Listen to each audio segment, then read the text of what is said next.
আমার বড় ভাই বিয়ে করেছে 3 মাস হলো। ভাবি আমার সমবয়সী, দুজনই ইউনিভার্সিটিতে পড়ি।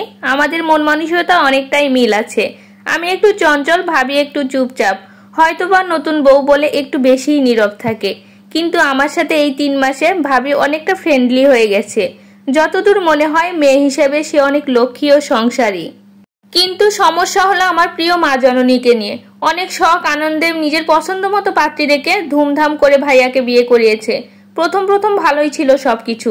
এখন ভাইয়া ভাবির একান্ত সময় এবং সর্বক্ষণ একসাথে থাকাটা ভালোভাবে মেনে নিতে পারছে না আমার মা আর আমার একটাই ভাই। কারণ ভাইয়া আগে যখন অফিস থেকে বাসায় ফিরতো, এসেই সোজা মায়ের রুমে চলে যেত, গল্প করত। একসাথে খেয়ে আবার মায়ের আর আমার সাথে অনেকক্ষণ গল্প করত। আবার সাপ্তাহিক ছুটিতে আমাদের বেড়াতে নিয়ে যেত, ডিনারেও নিয়ে যেত প্রায়। আমার বাবা ব্যবসায়ের কাজে বেশিরভাগই দূরে থাকেন। আর এখন ঠিক উল্টোটা, ভাইয়া বিয়ের পরে অফিস থেকে এসেই নিজের ঘরে চলে যায়, খেয়ে দিয়ে আবার ভাবির সাথে ছাদে চলে যায়। ছুটির দিনে রিসোর্টে কিংবা অন্য কোথাও ঘুরতে যায়, সেখানে থেকে পরের দিন ব্যাক করে সর্বক্ষণ ভাবিকে সময় দেয়। আর এটা আমার মা কোনোভাবেই সহ্য করতে পারে না, একেবারে বিষণ্ণ হয়ে যায়। মাকে যতই বুঝাই যে এগুলো স্বাভাবিক, নতুন বিয়ে হলে একটু বেশিই বউকে সময় দেয় স্বামীরা, কিন্তু আমার মা কোনোভাবেই বোঝে না। সে যৌথ ফ্যামিলিতে কোনোদিনও স্বামীকে কাছে পায়নি। সর্বক্ষণ ব্যবসার কাজে বাবা বাহিরেই থাকতো। আমার দাদিও এই কাজ সেই কাজ করে মাকে সবসময় ব্যস্ত রাখতো। সেই কথারই উদাহরণ দেয় আমার মা। আমার ভাবিও একটু ঘরকোনা টাইপের মেয়ে। ক্লাস না থাকলে ঘর থেকে একদমই বের হতে চায় না। আমাকে মাঝে মাঝে টেক্সট করে গল্প করার জন্য। মা এতে রাগ করে, বউ কেন সারাক্ষণ ঘরে বসে থাকবে।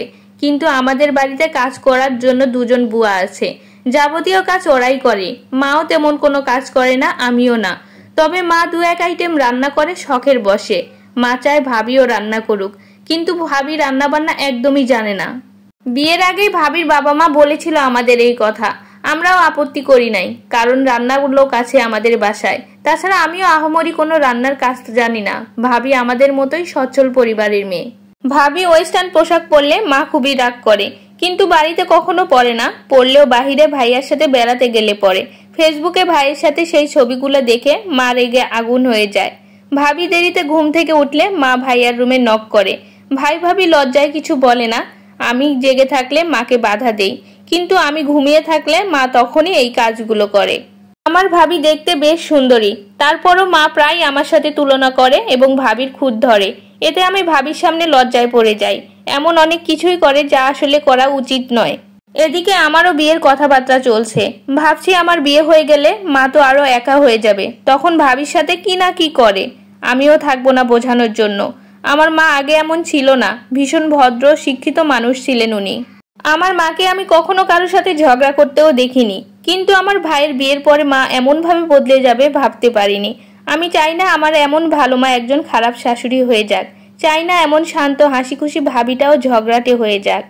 এমন অবস্থায় মাকে কিভাবে বুঝিয়ে ভাই ভাবির মাঝখানে ঝামেলা করা থেকে দূরে রাখতে পারি, আমি সেই চিন্তায় সারাক্ষণ থাকি। আমি জানি মা কখনো ভাইয়াকে রেখে আলাদা থাকবে না। ভাইয়াও মাকে অনেক বেশি ভালোবাসে, ভাবিকেও অনেক ভালোবাসে।